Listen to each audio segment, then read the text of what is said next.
अरमान और जादुई चम्मच।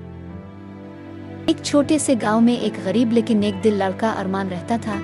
एक दिन वो एक बूढ़ी औरत की पानी की बाल्टी उठाने में मदद करता है। बूढ़ी औरत मुस्कुराकर इसे एक सादा लकड़ी का चम्मच देती है और कहती है, ये जादुई चम्मच है, रोजाना एक बार तुम जो चाहो खाने का एक नवाला देगा, लेकिन खबरदार, एक नवाले से ज्यादा कभी ना मांगना। इस रात अरमान ने कहा, बिरयानी का एक नवाला। चम्मच चमका और दुनिया का सबसे मजेदार नवाला नमूदार हुआ। अगले दिन खीर का एक नवाला, फिर कबाब का एक नवाला, हर दिन एक मजेदार नवाला। और अरमान खुश था। लेकिन दिन गुजरते गए और लालच ने दिल में जगह बना ली। अरमान ने सोचा, अगर मैं एक नवाला और मांग लूं तो।